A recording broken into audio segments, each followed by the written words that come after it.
एक बड़ी पुरानी कहावत है, कहते हैं सूप बोली तो बोली चलनी भी बोली। कुछ ऐसा ही सीन इस वक्त देखने को मिल रहा है। स्क्रीन पर एक आर्टिकल देख रहे हैं, तुर्की टुडे का ये आर्टिकल है जिसमें ग्रीस और साइप्रस के लिए कहा जा रहा है कि ग्रीस और साइप्रस ने अपनी स्वतंत्रता को कहीं न कहीं इजराइल के हाथों में दे दिया है। अब ये ऐसा क्यों कह रहे हैं? क्योंकि ग्रीस और साइप्रस ने इजराइल के साथ मिलकर एक गठबंधन बनाया है और ये 3 देशों का गठबंधन है जिसकी तपिश अब तुर्की को दिखनी शुरू हो गई है। लेकिन ठहरिए, कहानी यहीं पर खत्म नहीं हो रही है। ये जो तस्वीरें देख रहे हैं, इन तस्वीरों में आर्मी के बड़े बड़े अफसर बैठे हुए दिख रहे हैं। ये भारत और तुर्की का एक पड़ोसी है। कौन सा वो पड़ोसी है जिसके साथ भारत ने एक बेहद खास मीटिंग की है और ये तुर्की के लिए खतरे की घंटी क्यों है? जियोपॉलिटिक्स में बहुत कुछ चल रहा है, हमेशा की तरह जानने को मिलेगा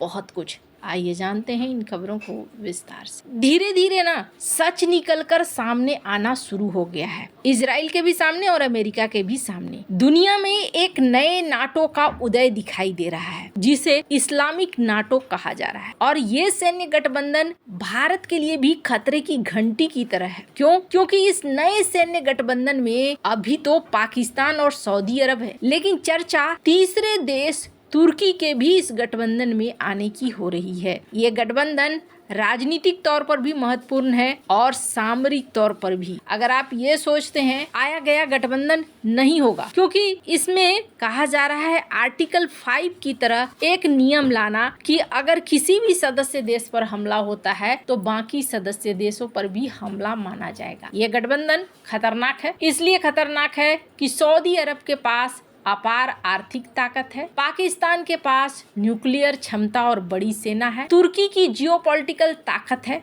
और नाटो में मजबूत स्थिति। तीनों फैक्टर मिलकर एक बड़ा सैन्य ब्लॉक बना सकते हैं। इस गठबंधन के पीछे राजनीतिक कारण भी बताए जा रहे हैं, जैसे कि अमेरिका अपनी विदेश नीति बदल रहा है, नाटो अब टूट रहा है, ईरान को लेकर भी चिंताएं हैं। अब इन सब के बीच में ये भी देखा जा रहा है कि भारत और इजराइल के रिश्ते बहुत महत्वपूर्ण होते जा रहे हैं और बहुत स्ट्रांग होते जा रहे हैं और ये चीजें कहीं न कहीं इजराइल को भी टेंशन दे रही है और भारत को भी। वहीं दूसरी तरफ अगर तुर्की को देखें तो तुर्की को एक अलग लेवल का टेंशन हो रहा है। इनको टेंशन हो रहा है कि आज इजराइल ईरान के दरवाजे तक पहुंचा है और कल इजराइल तुर्की तक भी पहुंचेगा। कल इजराइल सिर्फ तुर्की तक नहीं पहुंचेगा, बल्कि कई एक्सपर्ट ये मान रहे हैं कि कल इजराइल पाकिस्तान तक भी पहुंचेगा। और यही वजह है कि इजराइल ने गठबंधन उस तरीके से बनाना शुरू कर दिया है, जो उसके खिलाफ देश हैं उनके आसपास घेराबंदी तैयार करता जा रहा है। पर इसी क्रम में अब भारत भी जुड़ गया है। भारत और ग्रीस ने रक्षा सहयोग में मजबूती लाने के लिए बड़ा कदम उठाया है। नई दिल्ली में दोनों देशों की पहली ज्वाइंट सर्विसेज स्टाफ की बैठक हुई है। ये ऐतिहासिक मामला है, पहली बार ऐसा हो रहा है। इन तस्वीरों को हल्के में मत लीजिए। ये ऐतिहासिक डायलॉग दोनों देशों के बीच रक्षा और सुरक्षा से जुड़े दोनों देशों की मिलिट्रियों के बीच सहयोग बढ़ाने का इरादा बता रहा है। ये बातचीत भारत की ओर से इंटीग्रेटेड डिफेंस स्टाफ हेडक्वार्टर्स और ग्रीस के Hellenic national defence general staff के वरिष्ठ अधिकारियों के बीच में हुई है। द्विपक्षीय बातचीत है। इस बातचीत को लेकर एक्स में ये पोस्ट किया गया और ये इन तस्वीरों को दिखाया गया। कहा गया कि भारत और ग्रीस के बीच में एक नया शुरुआत हो रहा है। ये संपर्क भारत ग्रीस डिफेंस में एक नए युग की शुरुआत करेगा, जिससे आपसी विश्वास बढ़ेगा। इससे क्षेत्रीय और दुनिया की सुरक्षा के प्रति एक साझा प्रतिबद्धता आएगी। पर असल में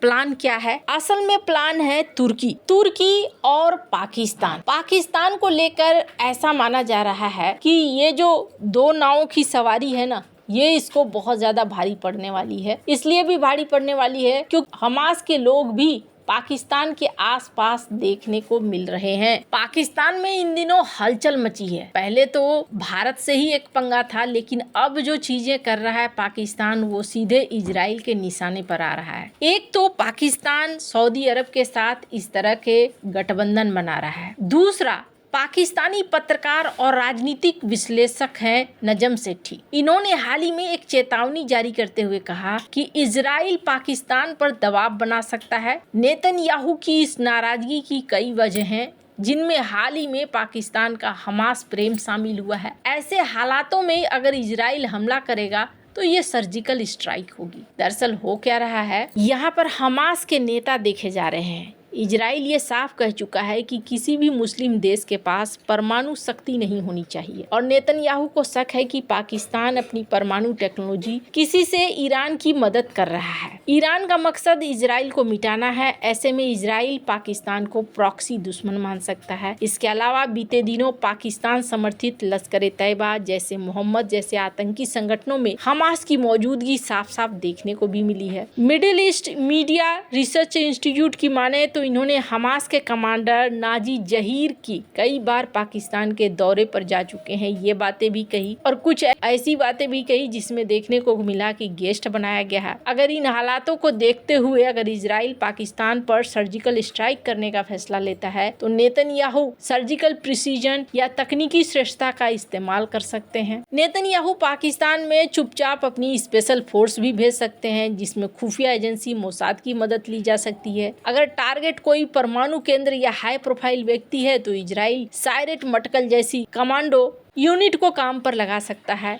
ये कमांडो पनडुब्बियां या छोटे ड्रोन्स के जरिए रात के अंधेरे में पाकिस्तानी सीमा में घुस सकते हैं। वे बम गिराने के बजाय महत्वपूर्ण उपकरणों में विस्फोटक लगाकर उन्हें हैक करके नष्ट कर सकते हैं। इलेक्ट्रोमैग्नेटिक और साइबर अटैक इजराइल की सर्जिकल स्ट्राइक का हथियार बन सकता है। खैर, अब ये सारी कल्पनाएं की जा रही है चूंकि पाकिस्तान दोनों नाव पर सवारी करने की सोच रहा है जो उसके लिए मुश्किलें पैदा कर रहा है। वैसे कहते हैं ना, अधिक सयानो जाए ठगानो, वही वाला सीन देखने को मिल रहा है इस वक्त अर्दोगन के साथ। अर्दोगन चुपचाप बहुत अच्छे से अपने देश को आगे ले जा सकते थे। तुर्की एक ऐसे पोजीशन पे था जिसकी मित्रता सभी के साथ थी। तुर्की की मित्रता भारत के साथ भी थी और इजराइल के साथ भी थी, लेकिन अर्दोगन की महत्वाकांक्षाएं और अर्दोगन का खलीफा बनने का इरादा ये एक गलत रास्ते पर लेकर चला गया है। अब एक ऐसे रास्ते पर लेकर चला गया है जहां अर्दोगन न सिर्फ भारत को घेरने की कोशिश कर रहे थे बल्कि इजराइल को भी मात देने के लिए